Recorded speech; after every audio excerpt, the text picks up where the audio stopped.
Hello again, everybody, and welcome to another edition of Browns Latest. I'm Dave Grendzynski, also known as Grizzer, and this is where you can get caught up on some of the latest news involving our favorite team in the NFL, the Cleveland Browns. Thank you to everyone who has liked our previous episodes. Hopefully, this one makes the list.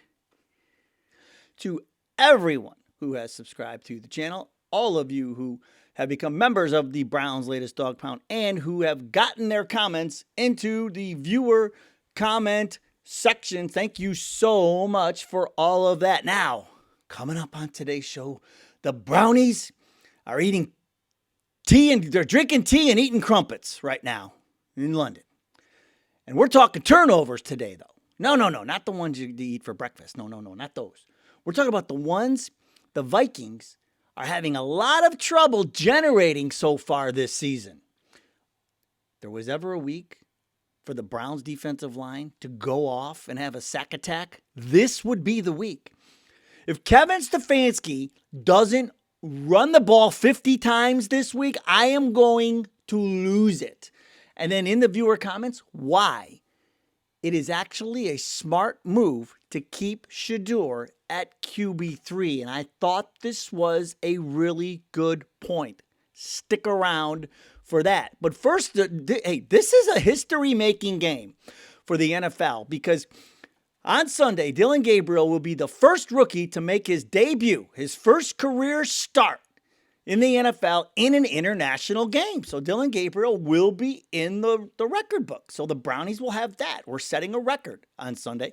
Also, the Vikings are the first NFL team to play consecutive international games. Remember, they played Pittsburgh last week in Ireland and then stayed there. And now they're in London to play the Browns. So first team to ever do that. And this is also the first year. Remember that they had games in Spain and Brazil this year.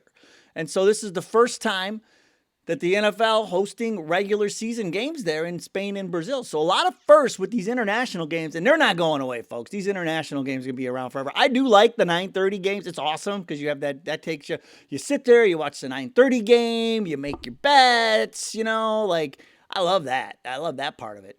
So that's something they should definitely keep around. Now, like I said, drinking tea and eating crumpets, but we're talking turnovers today because it's gonna be big on Sunday, the turnover talk. And why? Well, it's because the Vikings, they just don't force turnovers. And unfortunately for us, we like to be, we're too nice. We give it away a little too much. But look at this. Outside of their week 3 win over the Bengals, remember that was Jake Browning, quarterback in that team, where they forced 5 turnovers. They returned 2 for touchdowns. Their splash plays haven't been there. Remember, Jake Browning, man, he's brutal. Remember, the Vikings they led the league in takeaways last year. And so far this year, they only have 7. They have 5 in the Bengals game, but only 2 in their other 3 games. The Browns, on the other hand, we have 8 turnovers. 6 of those were interceptions. Flacco threw 6 interceptions. We have 2 fumbles. So we only have 2 takeaways. But so this is a week that sets up very well for the offense, and this isn't the only reason.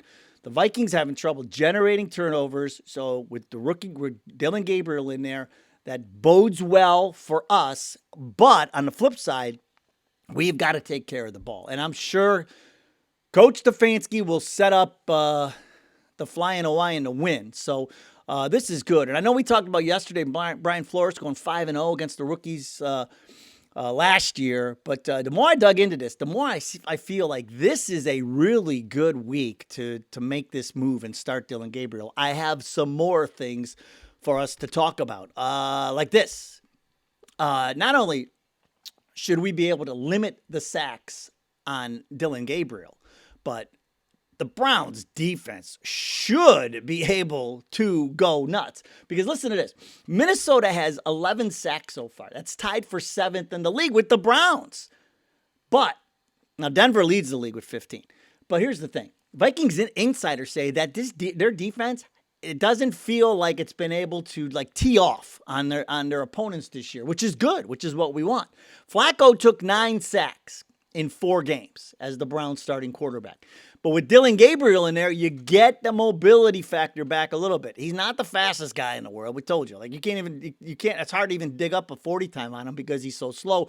I've seen something like 4.950, but he didn't run at the combine. I mean, speed is not his thing, but 100% more mobile than Flacco. I mean, Flacco was a statue back there. Remember, Flacco was Bernie Kosar trying to run with cement shoes on. Not good. So here's the thing. Well, they set up this offense to limit the sacks, to have Dillon get rid of the ball a little quicker, or, because I don't see them trying to throw downfield. There's no point, because if the Vikings confuse him and they turn some, that coverage into sacks, they get some coverage sacks, that's not going to be good. And there's no reason to set him up like that. There's no reason to drop him back. Well, there was no reason to drop Flacco back that far. I mean, geez, oh man, the dropbacks. I mean, we got to keep these the 3-step drops and get the ball out. Got to be quick rhythm, and got to get them out. But here's the other thing. We should get a lot of chances on offense, because the Vikings have given up 18 sacks and their offensive line is a mess. They are like flying people in to try and play offensive line this week. That's how many guys they got hurt. Their offensive line is a complete disaster. And so we should be able to dominate up front. And Carson Wentz should be running for his life on every play he tries to throw.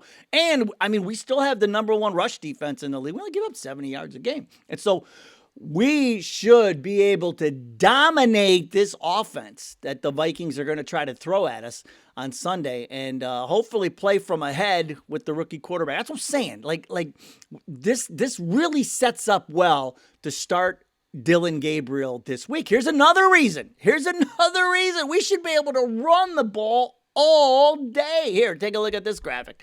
I mean, this is insane. Like, this is perfect for us, all right? Like we just mentioned, the Browns have the number 1 rush defense, 70 yards per game. We've only given up 2 rushing touchdowns. But the Vikings, 24th ranked rush defense, 130 yards a game. They just let Kenneth Gainwell, Pittsburgh's backup running back, run for 99 yards and 2 touchdowns last week on them. This rush defense is brutal. And we've got 2 stud running backs that we should just feed them the ball all day long. The Browns have run the ball 92 times for 339 yards this year. We're still averaging 3.7 yards a carry, almost 4 yards a carry. And you hear me screaming every week how we had 6 yards a carry one week, 5 yards a carry another week, 4 yards a carry last week, and we don't run the freaking ball. This is the week we run it 50 times, if you ask me. I mean, this is the week you do it. You go 20 for Judkins, 20 for Sampson, put the ball in the air 10 or 15 times. You should be able to run the ball down their throat. We only have 2 rushes for over 20 yards. We have a 38-yard run. That's the longest run we put. Nothing over 40. So, that was the one Judkins hit, the 38-yarder. So the Eagles have the most rushing attempts. So we have 90. We have 92. The Eagles, though, 131 times they've already run the ball. And the Bengals have the fewest rushing attempts, 76, because they're playing from behind so much. They're throwing all the time. So we're kind of in the middle there. But I want to see us up there by the Eagles. That's where we should be. Run the ball, and this is the week to do it. So this really sets up nicely to start Dillon Gabriel at quarterback. You should be able to take a lot of the pressure off of him between the defense stuffing their run, having Carson Wentz on the run, and then our offense being able to run the ball. So let's go. This is the way to beat the Vikings this week, man. Over there in jolly old England. It's Browns ball. This should be it. This is our first look at Browns ball. It really should be, because remember what we talked about. Run the ball and play defense. That is what we should be doing. And so this is the week we should really take that to heart and do it. So remains to be seen. Now, one thing that's never rushed are the viewer comments. And today we'll start with Mill6594, who says, never understood why Stefanski walks the sideline with his playbook covering his face. Remember? Well, here's my impression of Kevin Stefanski during the game. This is Kevin Stefanski during the game. He's right, Mill. Okay. I don't understand it either. Why? Mill says he uses the same plays so much he should be able to memorize them. Drop back and wing it. That's all his quarterback needs to know from him. Thank God we got Judkins, the only bright spot. This is what we're talking about, Mill. This is the week you don't have to drop back and wing it. This is the week you run it 50 times. I am telling you, run it down their throat and let your defense just keep getting the ball back for you. Sack Wentz 10 times, force some turnovers, take care of the ball on offense, and run the ball. Run the ball, Kevin. Matthew Birch, -ND7 Poe. Starts his YouTube handle, ends his password. All right, Matthew Birch, what do you got to say? Matthew Birch says, they hope for lightning in a bottle with Flacco, but there was none left. Switching to Gabriel is fine. Flacco as backup is fine. Up to the bye week. Let's Shedeur get some practice time. Until then you play a two-headed quarterback system if you want. Dillon Gabriel for quarters 1 and 3. Shedeur Sanders for quarters 2 and 4. Let's see how that works. I don't think that's ever going to happen. It's a nice thought. Remember when Ohio State did that when they had, who was it, Stanley Jackson and somebody? They would go back and forth with the quarter. Like, it was, if you have two quarterbacks, you don't have a quarterback. So Matthew Birch, I don't ever see Stefanski doing that. But what I could see happening is this, about like what we talked about yesterday, where Dillon Gabriel gets hurt, and then depending on what the situation is and where we're at in the season, I could see them just bypassing Flacco and going right to Shedeur. I could potentially see. But the two quarterback system, I don't see that happening. But hey, great take, Matthew Birch. I love it. Quentin Powell -Q7X. I think Shedeur, this is what we teased at the top. I thought this is a good point. Here we go. I think Shedeur, this is Quentin Powell's take. I think Shedeur being QB3 is more of a mental move, with him being quarterback 2. As soon as Dillon does anything wrong, the crowd and maybe even his own team may start calling for Shedeur to be put in. That's bad for business, as well as the additional pressure that it would put on Dillon with his first start, him fearing one mistake and potentially lose his job to Shedeur. We all know the competition and their history. That's the only reason I can see him as quarterback 3, because we know Joe is not the answer. And that is a great point, Quentin Powell. And that's why with Deshaun Watson, that's why they would not take him out. And that's why they didn't keep Flacco. When Flacco went off at the end of 2023, everybody thought, let's keep Flacco and run it back, but they wouldn't do it. They didn't even keep Flacco as the backup when they knew Watson was coming back, because they were so afraid of Watson's feelings. They knew the first worm burner and the first air ball, that everybody was going to be screaming for Flacco. We were already screaming for Flacco, and he like this would be that. Quentin Powell, that is a great observation. And so yes, that is actually a smart move to keep Shedeur right now.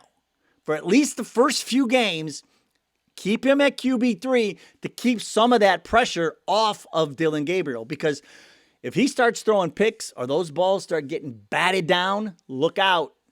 The screams will start coming for 12. His time's coming.